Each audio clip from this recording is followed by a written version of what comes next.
This job was supposed to be nothing more than survival, a forgotten forest, a road missing from every map.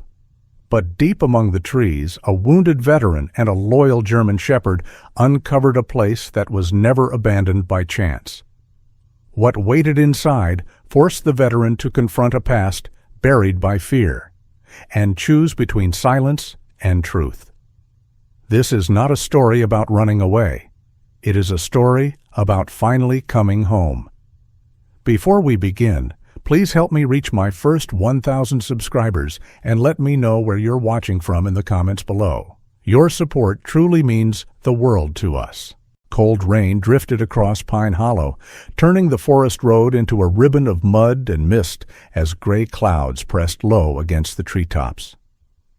John Miller sat in his aging pickup, hands resting on the steering wheel longer than necessary, listening to the engine idle like a tired animal.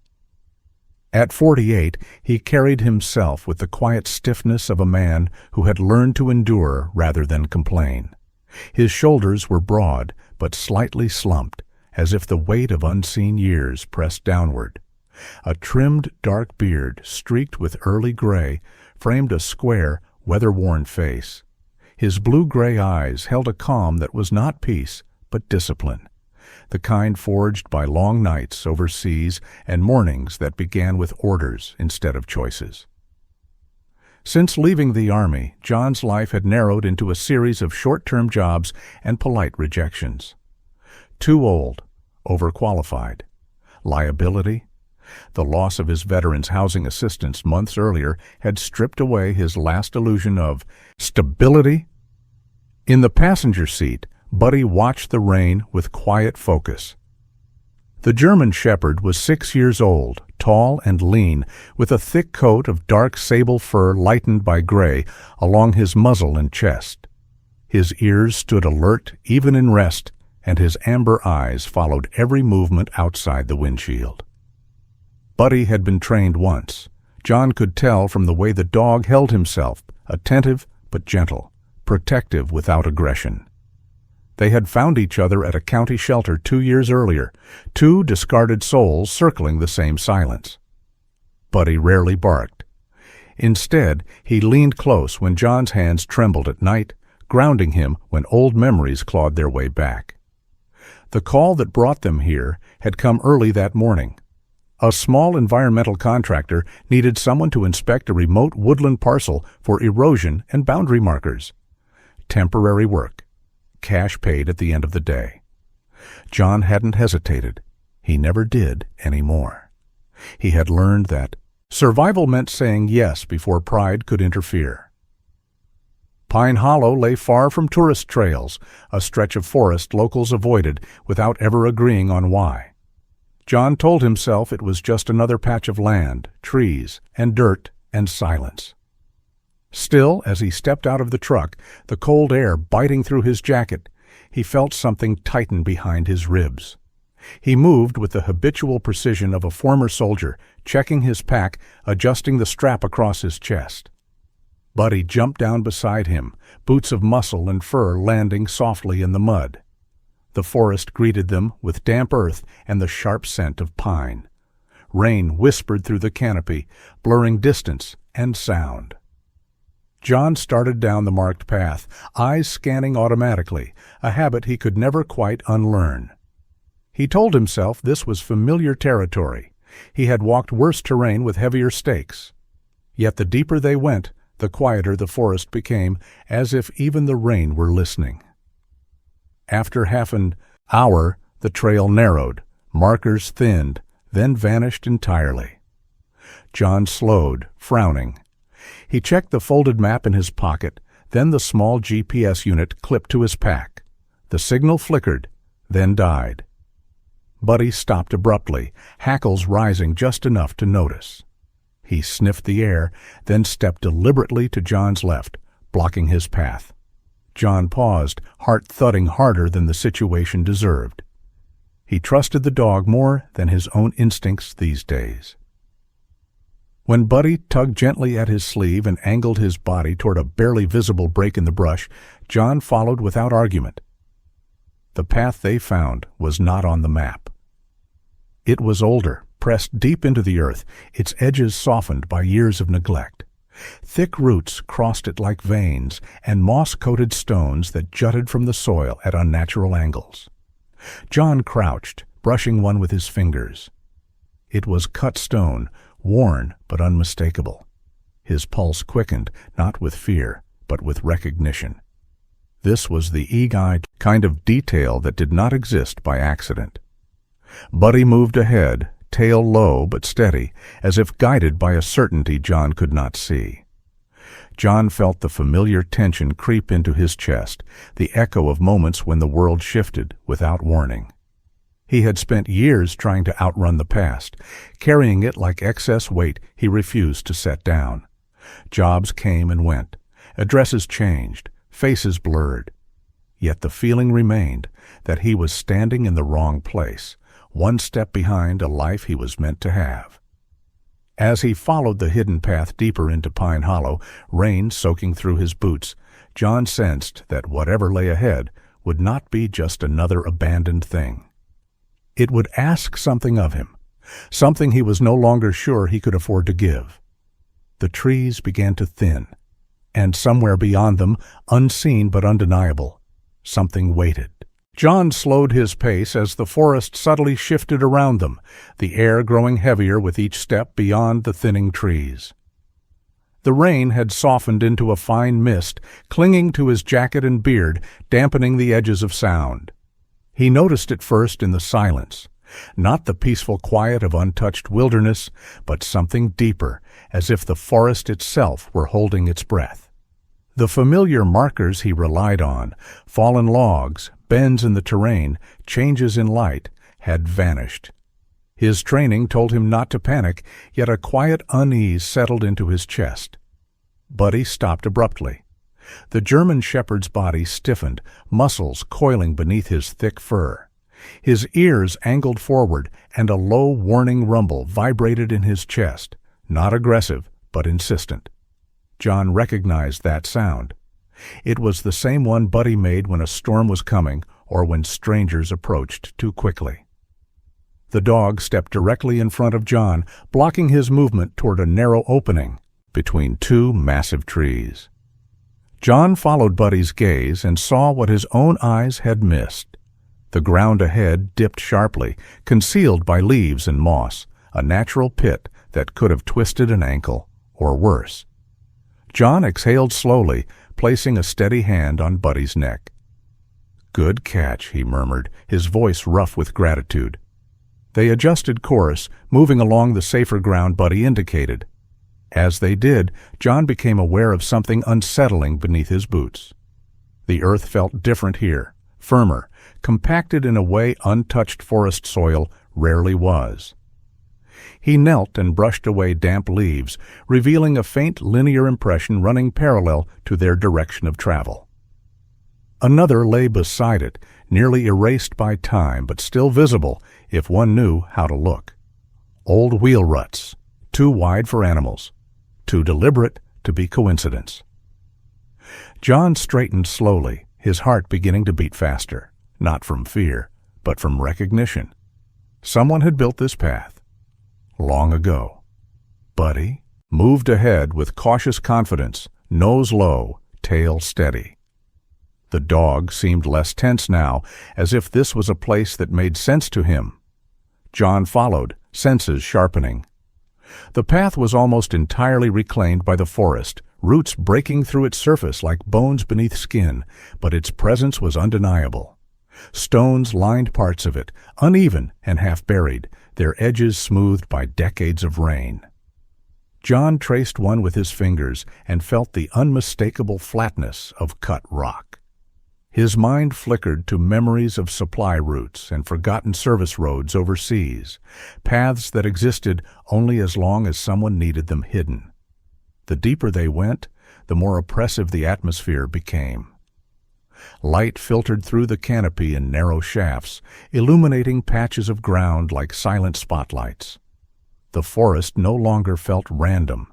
It felt arranged, shaped around this old road as though reluctantly allowing it to remain. John's thoughts drifted to his own life, To how many times he had chosen the path no one else saw, simply because it was there, because it was necessary. He wondered who had walked this road before him and what had driven them so far from the world. Buddy paused again, this time at the edge of a gentle rise. He lifted his head and let out a single sharp bark, then fell silent. John stepped beside him and followed his line of sight. Through a veil of hanging vines and low branches, something solid loomed ahead, darker than the trees around it. Stone, not bark. Straight lines where none should exist. John felt a chill creep up his spine, not from cold, but from certainty. This road had a destination.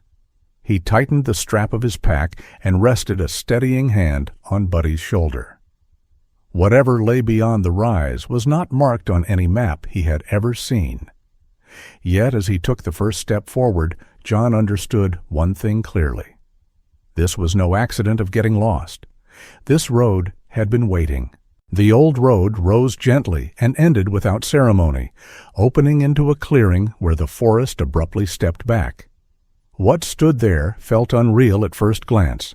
A massive stone mansion, its walls darkened by age, its shape half swallowed by vines and roots.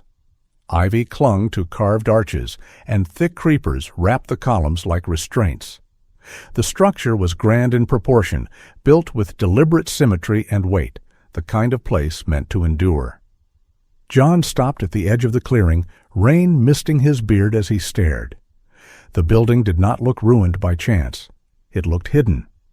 Buddy stood beside him, tail low, eyes fixed forward, his body tense in a way John recognized as focused vigilance rather than fear. John approached slowly, boots sinking into damp grass that had grown unchecked along what must once have been a driveway. The stone beneath the vines bore marks of careful craftsmanship, straight lines, deliberate angles, now softened by decades of neglect. His instincts told him to circle first, to read the space before committing. Windows stared back at him, dark and empty, glass long gone or shattered inward. There was no graffiti, no sign of scavengers or recent visitors. That absence unsettled him more than decay would have. It suggested intention, not abandonment. Buddy moved ahead, sniffing the ground with methodical care, pausing at the base of the steps that led to the main entrance. The front doors were tall and heavy, made of dark wood reinforced with iron bands, now rusted to the color of dried blood. Vines threaded through the handles, holding them shut as if the forest itself refused entry. John placed his palm against the wood. It felt solid beneath the rot, resistant, as though it still remembered its purpose. With effort, he cleared enough growth to pull one door inward. The hinge groaned, a low complaint that echoed into the clearing. Buddy slipped inside first without hesitation, disappearing into the dim interior. John followed, the air changing instantly, cooler and heavy with dust and old stone. Inside, time had stalled. A wide hall stretched before them, its floor coated in a fine layer of dust that bore no footprints but their own.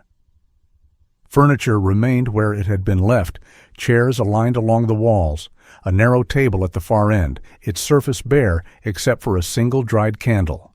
Light filtered in through broken windows in thin shafts, illuminating suspended dust like frozen snowfall.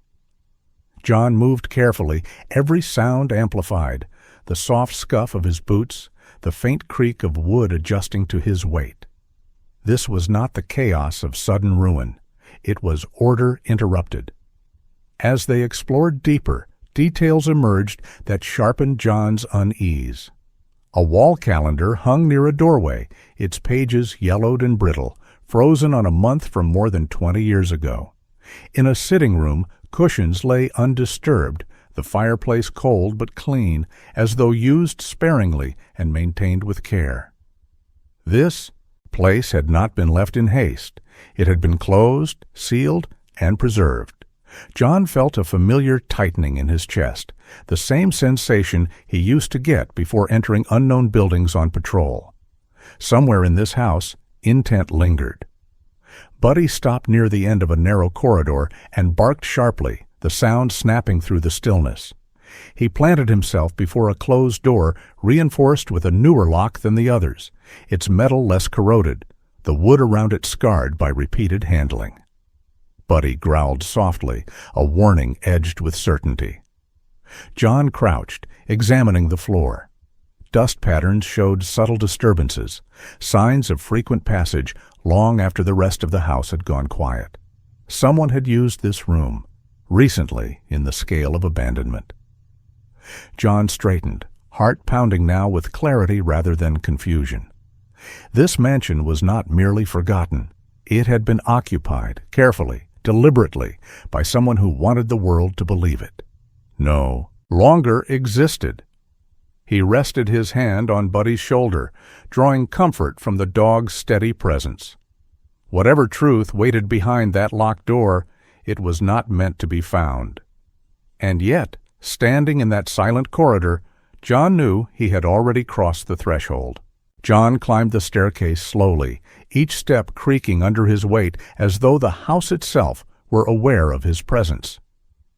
The air upstairs felt different, less stagnant, touched faintly with the dry scent of old paper and wood. Light filtered through a tall window at the end of the hall, illuminating dust that hung motionless, as if even time hesitated here.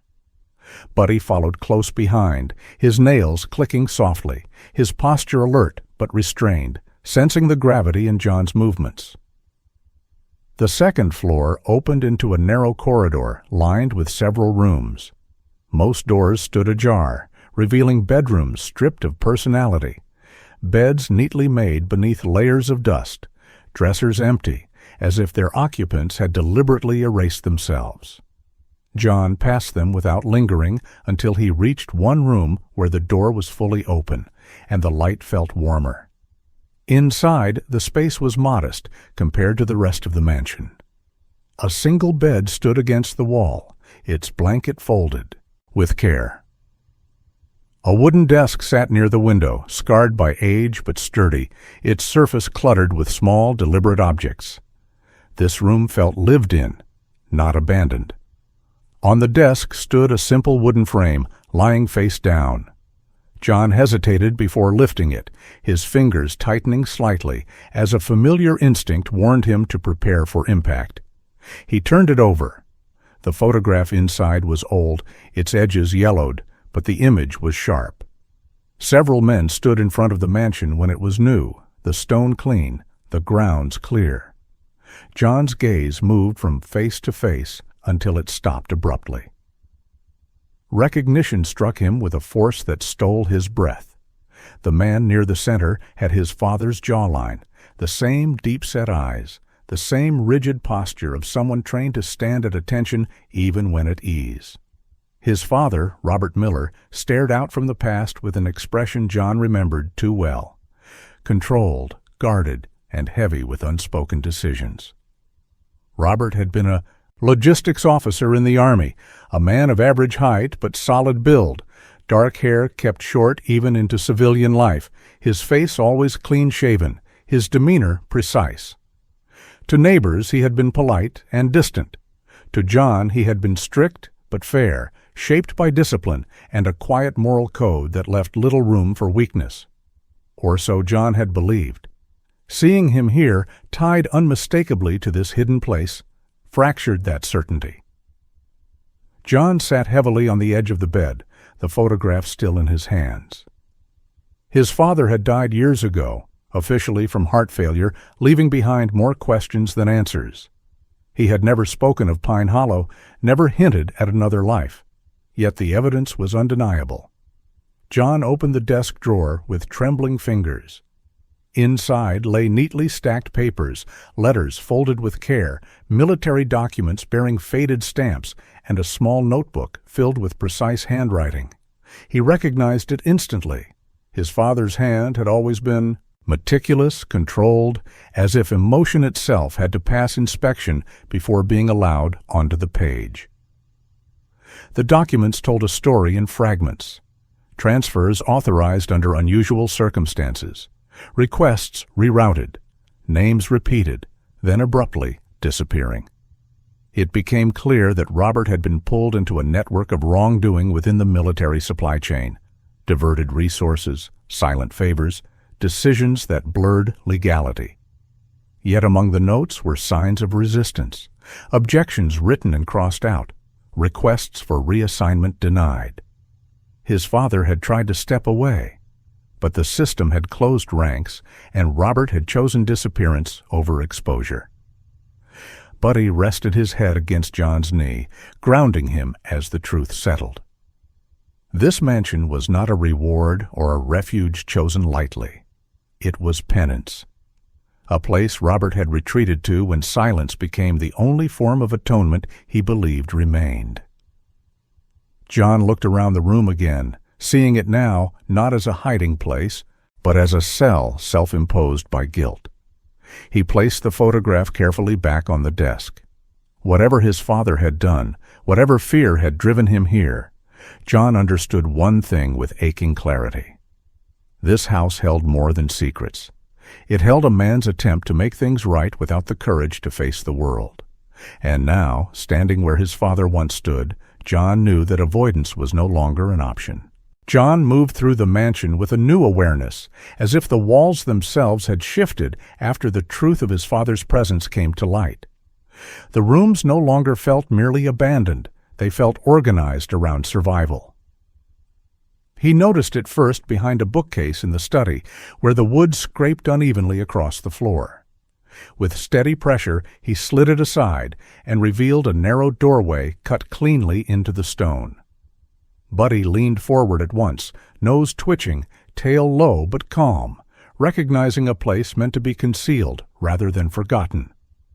Beyond the doorway lay a sequence of compact rooms, each serving a clear purpose. One held shelves stacked with canned food, jars labeled in careful handwriting, dates marked and crossed out. The supplies were rationed with precision, not panic. Another room stored tools, spare parts, and fuel canisters arranged by size and use. John traced the shelves with his eyes, recognizing the same methodical logic his father had applied to, everything from household chores to military inventories. This was not the refuge of a man waiting to be rescued. It was the infrastructure of endurance. Buddy led him farther, down a short set of steps into a narrow observation chamber carved partially into the foundation. A slit in the stone wall offered a view of the forest outside, angled to monitor the old road without exposing the watcher. The floor here was worn smooth in a small arc, polished by repeated movement. John imagined his father standing in this spot, day after day, scanning the trees, listening for sounds that might signal discovery. The thought tightened his chest. Robert Miller had lived in constant readiness, a soldier long after leaving the uniform behind. In a sleeping area tucked behind the observation room, John found the most unsettling evidence. The walls were lined with tallies scratched directly into the wood, grouped in careful sets. He counted them slowly, his breath shallow. Hundreds, possibly more. Years measured not by seasons or celebrations, but by survival. The bed beneath the marks was narrow and rigid, its mattress thin and deeply indented on one side. A single chair sat beside it, its legs reinforced with metal brackets scavenged from elsewhere in the house. Everything spoke of restraint, of a man deliberately shrinking his world to avoid temptation and exposure. John found the journals in a metal box beneath the bed, wrapped in oilcloth to protect them from damp. The notebooks were sparse, their pages filled with practical notes rather than reflection. Instructions for conserving fuel, reminders to vary routines, observations about weather patterns and visibility. Only near the end did the tone change. The handwriting grew heavier, the spacing uneven. Short sentences appeared alone on the page, stripped of strategy, regret, responsibility, silence. On the final page, written with careful deliberation, was a single line addressed not to the past, but to the future. If you find this place, live differently than I did. John lowered himself to the floor, the notebook resting in his hands. Buddy settled beside him at once, the dog's warm weight pressing gently against his leg. The German shepherd's fur was coarse beneath John's fingers, a tangible reminder of the present moment. Buddy was older now, his muzzle touched with gray, his movements slower but steady. He had known confinement once too, before the shelter, before John. Perhaps that was why he lay so calmly here, as if understanding the cost of isolation. As John looked around the hidden rooms, the pattern became undeniable. His father had not merely hidden here, he had punished himself here. Each reinforced door, each rationed meal, each tally mark was an act of control meant to contain damage already done. Robert Miller had chosen disappearance over confrontation, believing endurance could substitute for accountability. John felt anger rise, then soften into something heavier. Pity, perhaps, or sorrow for a man who had mistaken silence for redemption. He closed the journal and placed it back in the box. Whatever came next, whatever truth still waited elsewhere in the house, this much was clear. His father had left this place not as an inheritance, but as a warning. John rested his hand on Buddy's shoulder and stood. He would not repeat this life of shrinking walls and measured days. The path forward would be harder, louder, and far less controlled, but it would be honest. John spent the early afternoon gathering what he could carry, moving with deliberate care through the hidden rooms. He photographed documents, wrapped journals in cloth, and marked locations he would return to. The house felt different now, as if the act of naming its truths had awakened something restless within its walls.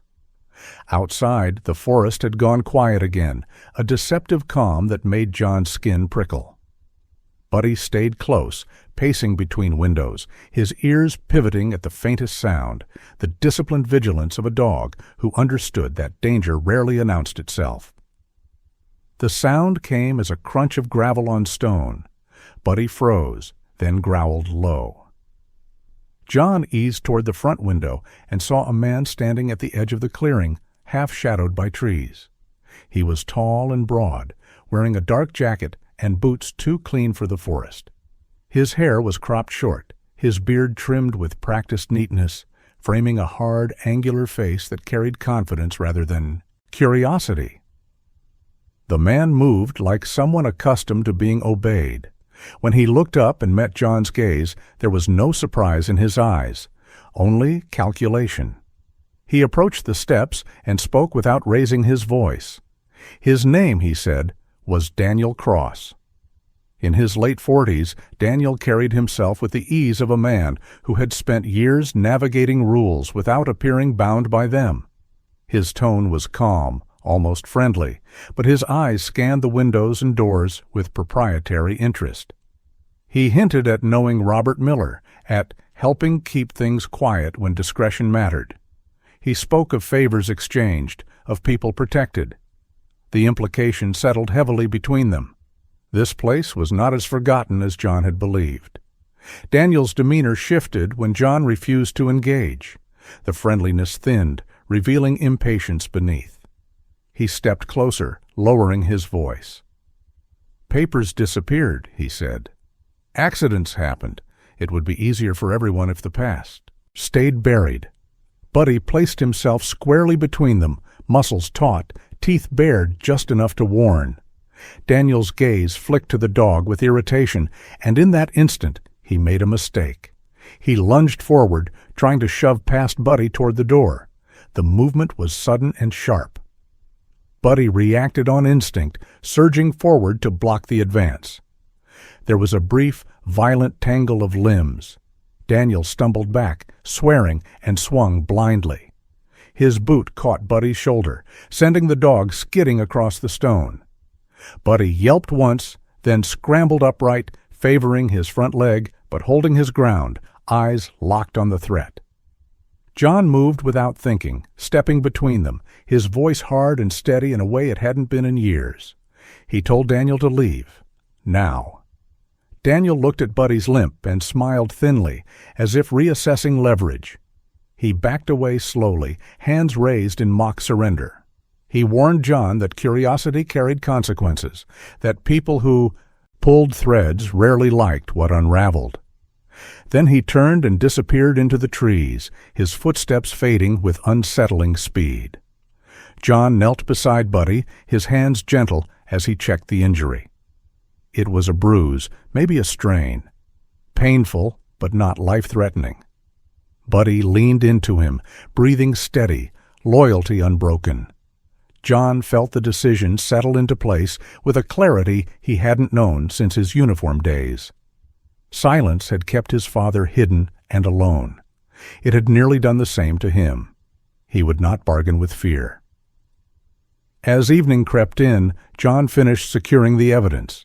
He bound the papers, backed up the photos, and marked the route out of the forest. Buddy rested nearby, alert despite the ache, watching the door. John looked once more at the mansion, understanding that the past had reached forward to test him, and that he had answered. He would report what he found. Whatever came next, he would face it standing. John left Pine Hollow before dawn the next morning, Buddy riding beside him with his injured leg carefully wrapped. The forest receded in the mirrors, heavy with secrets it could no longer keep. What followed unfolded slowly, deliberately, the way truth often does when it is finally allowed to move. John turned over the documents, photographs, and journals through the proper channels, insisting on records, receipts, and witness statements rather than spectacle. The process was exhausting, filled with interviews and waiting rooms, but it was clean. The man he had been in uniform, steady, accountable, returned with quiet authority. Months passed. The legal resolution did not arrive as thunder, but as rain.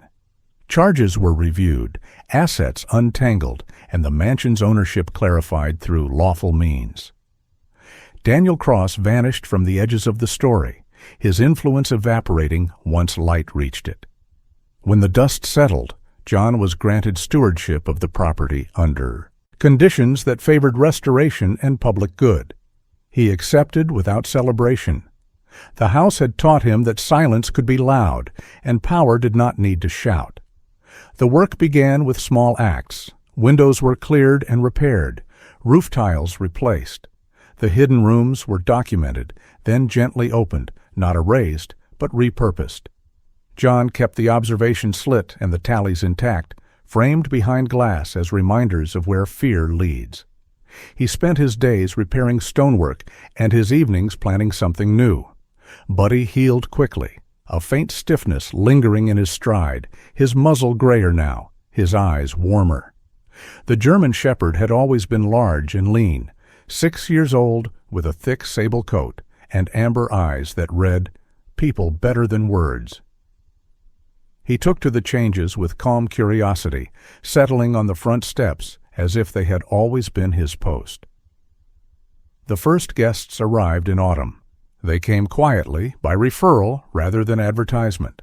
One was Mark Jensen, a former Marine in his early 50s, tall and narrow-shouldered, with sunken cheeks and a beard he hadn't bothered to trim. He spoke little, flinched at sudden sounds, and carried his memories like fragile glass.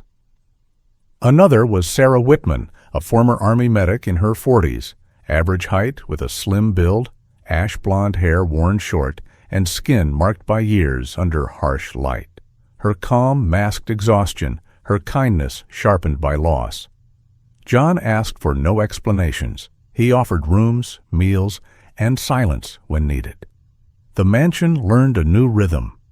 Mornings began with coffee on the terrace, afternoons with work, clearing trails, repairing fences, tending a garden where the driveway had once been. Evenings gathered around a long table where conversation arrived when it was ready. Buddy greeted each arrival with measured enthusiasm, tale steady, presence reassuring. He seemed to understand his role. Not a guard. A welcome. At the gate, John hung a wooden sign carved by hand. The I letters were simple, the message unambiguous. This was once a place to run. Now it is a place to return. People paused to read it. Some nodded. Some cried. John did neither. He simply opened the door. On the first clear evening of winter, John sat on the front steps with Buddy pressed against his side. The sun sank behind Pine Hollow, bathing the stone in gold. For the first time in years, John felt the future stretch forward without threat. Not easy, not perfect, but honest. He rested his hand on Buddy's shoulder and breathed. The house behind them held its past gently. The light ahead was enough. Miracles do not always arrive with thunder. Sometimes they come as truth revealed, courage chosen, and love that heals what was broken. God may not erase the past, but He offers us a new way forward. If this story touched you, please share, comment, and subscribe. May God bless you with peace, strength, and hope in your daily life.